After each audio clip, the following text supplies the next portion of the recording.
I found myself in a difficult position, unable to lend money to an incompetent craftsman who was drowning in debt. The situation was urgent. He needed to repay the full $500,000 by the end of the month.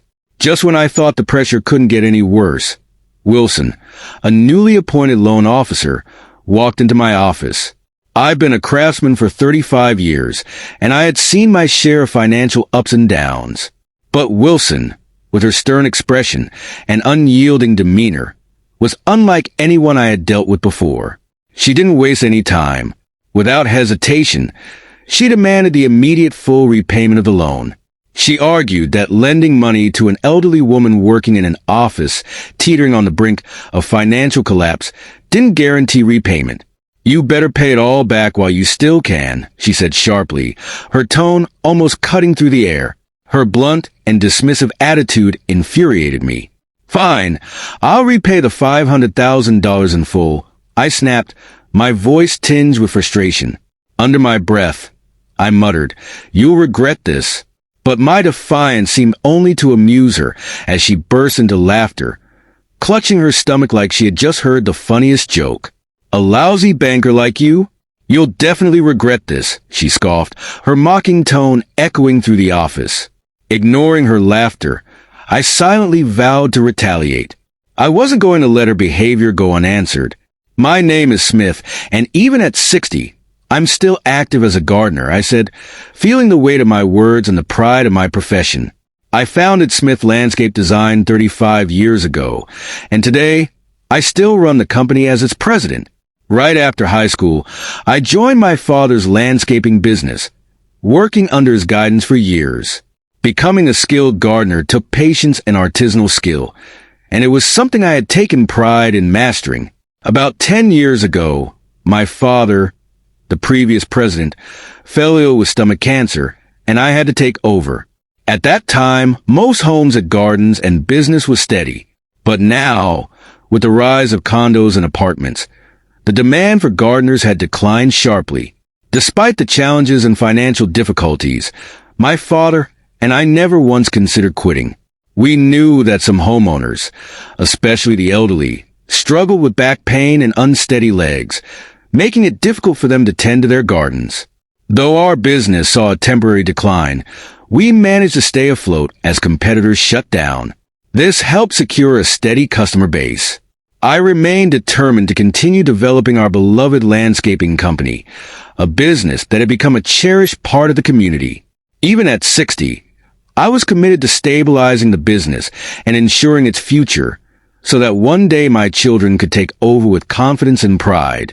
Not long after this encounter, a familiar face visited my office, Brown, our longtime loan officer. Brown had been working with us since my father's presidency, so his visits always felt reassuring. However, this time, his visit brought unexpected news. "I'm sorry to say this, but I've decided to retire," Brown said politely. His tone was warm, but the news was still a surprise. He introduced Wilson as a successor, a young woman in her 20s. Wilson greeted me briefly, her expression unreadable. I extended a friendly greeting, but she remained silent, leaving small talk to fill the awkward silence as she conversed with Brown. A few days later, Wilson visited my office alone. "Hello, I'm Wilson from Trust Bank. My boss asked me to meet our customers, so here I am," she said bluntly. Her words caught me off guard. I wasn't expecting such directness. It seemed odd for someone to admit so plainly that they were visiting on their boss's orders. Trying to maintain professionalism, I forced a smile and said, "Thank you for taking the time to come here." Wilson's reaction was immediate. A glare of annoyance crossed her face. "What's with that tone? Are you implying I shouldn't have come?" she retorted sharply. "No, it's not that. It's just unusual to hear someone admit they're visiting because their boss told them to," I replied, feeling irritation creep into my voice. Her presumptuous attitude was grating. I was simply stating the facts. "Anyway, I'm busy and don't have time for meaningless exchanges like this," I added, as Wilson abruptly ended the conversation and walked out. In my 60 years of life, I had never encountered such rudeness.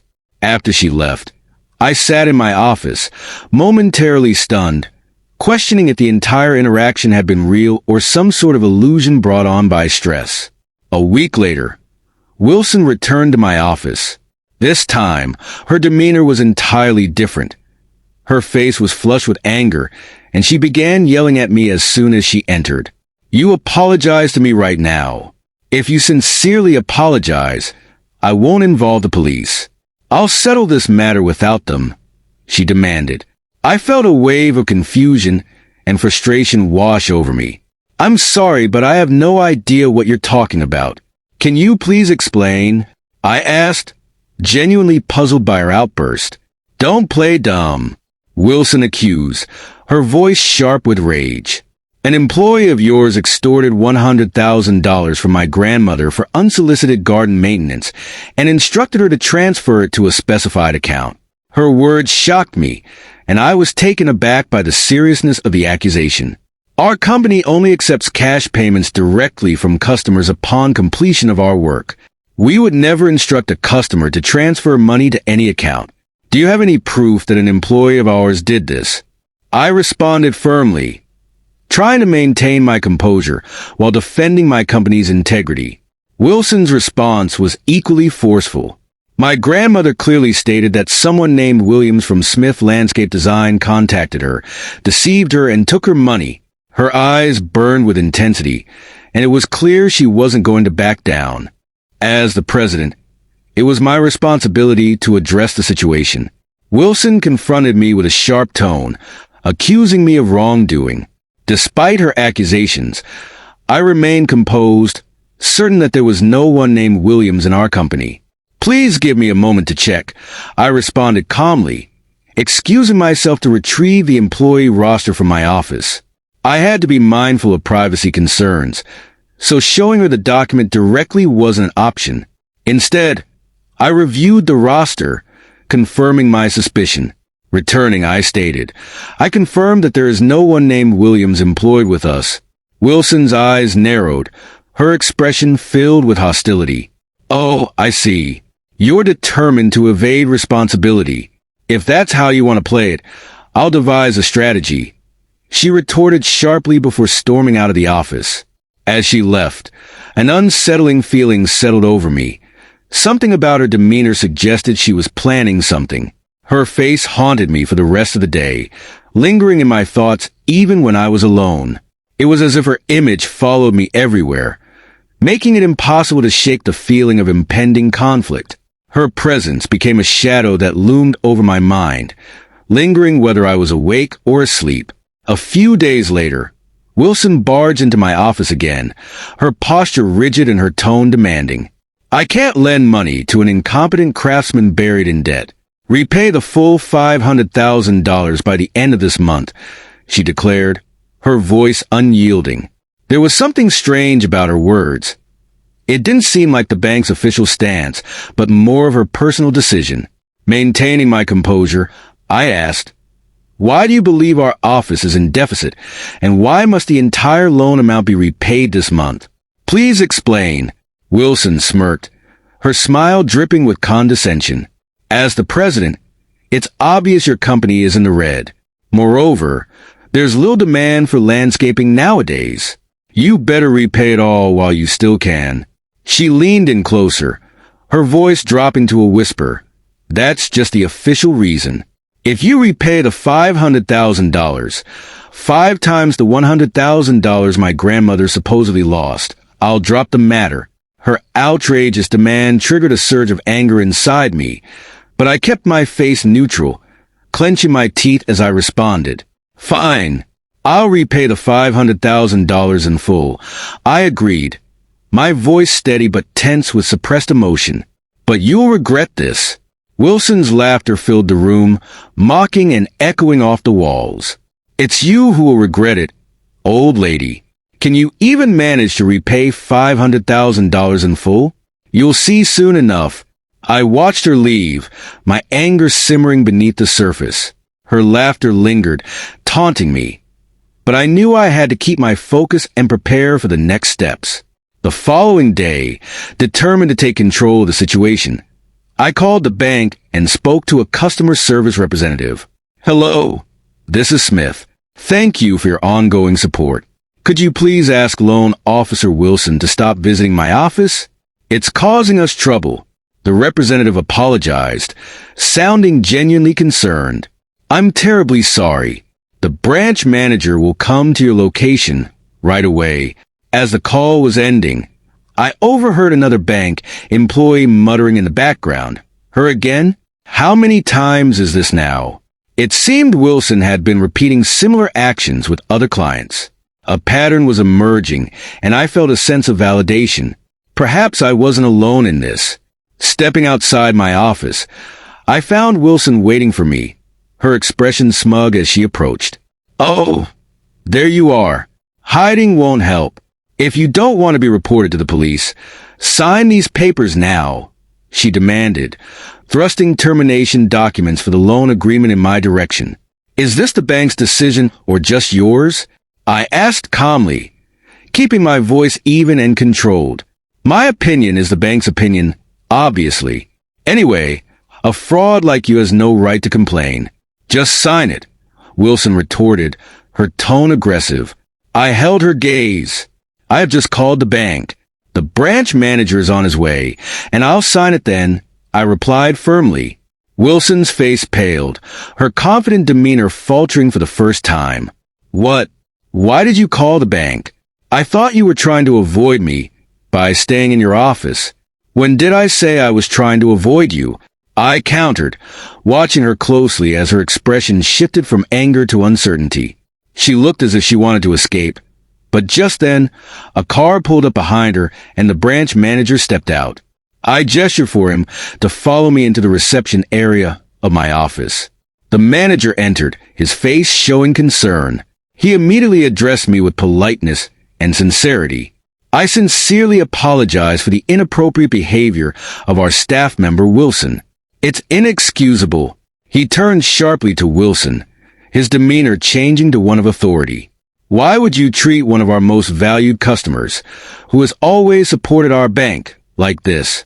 Wilson, still defiant, shot back, "But this person is a fraud. She scammed $100,000 from my grandmother." Even as a manager tried to mediate, she persisted in painting me as the villain, her voice growing louder. I calmly detailed Wilson's behavior, recounting every interaction and her aggressive tactics. The branch manager, now visibly frustrated, turned to Wilson again, addressing her directly. "If you heard your own grandmother had been scammed, would you go directly to the scammer to complain? Wouldn't you normally report it to the police first?" His words seemed to strike a nerve with Wilson. For a moment, I found myself lost in thought, reflecting on how someone might react in such an emotional situation. The manager continued, "Could you calmly report it to the police if your own family was scammed without hesitation?" Wilson's defiance finally began to waver as the weight of the situation seemed to sink in. The manager added, "If you check the customer's information, you'll see that Ms. Smith is a valued client. Besides, there is no one named Williams on Smith Landscape Design's employee roster. It's possible that an outsider pretended to be an employee and made that call." Wilson's expression shifted as she seemed to process this new information, her silence suggesting that she was beginning to realize the possibility of an outsider's involvement. We proceeded to verify Wilson's grandmother's name and address, ensuring that the investigation would continue through the proper channels. Wilson's silence lingered, a stark contrast to her earlier aggression, and I felt a small sense of relief knowing that the truth was finally being addressed. After investigating, I found no record of any landscaping requests from the woman in question. Moreover, her grandmother lived in public housing, where we wouldn't undertake any work unless it was specifically requested by local authorities. In any case, shouldn't the first step be to report this to the police? I interjected. I noticed Wilson flinch, but I kept my eyes fixed anxiously on the branch manager. It's hard to believe that an outsider could have done this, but terminating a $500,000 loan isn't a trivial matter, I continued, emphasizing the seriousness of the situation. You make a fuss over your grandmother being scammed out of $100,000, but you act like terminating a loan worth 5 times that amount is no big deal. Wilson's defiant glare at the branch manager seemed to waver as she realized it was best to stay silent. The manager's expression grew stern, his patience clearly worn thin. Wilson, despite your education, you're failing to grasp basic principles, like consulting with and getting approval from the branch manager before making such decisions. This disqualifies you from continuing as a banker, he stated firmly.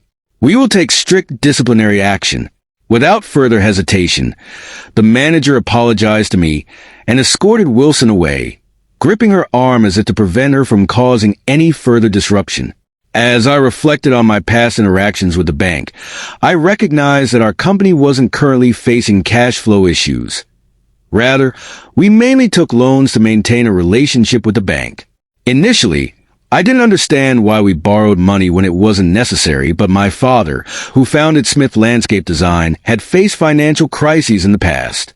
Each time, it was the banks with which we had built strong relationships that provided us with crucial assistance. Banks have lending targets, my father once explained to me, but when a business struggles and seeks help, they often hesitate if the outlook is poor.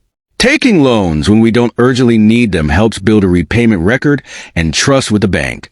This way, they're more likely to support us in times of genuine need. Despite this understanding, I couldn't fathom the recent behavior from Wilson, a novice banker who lacked even basic social skills, and a branch manager who seemed unable to rein her in. It was evident that our trust with the bank was eroding, leaving me uneasy about continuing our financial relationship, let alone receiving loans in the future. After discussing the matter with my family, I made a firm decision. The next day, I visited Trust Bank to convey it. Having informed them in advance, I was promptly shown to the reception room, where both the branch manager and Wilson greeted me with polite formality. As I faced their bowed heads, I addressed the issue directly. Regarding the loan, it's fine to terminate it. Fortunately, we haven't utilized it yet, so we will repay it immediately. Upon hearing my words, the branch manager's expression shifted to alarm.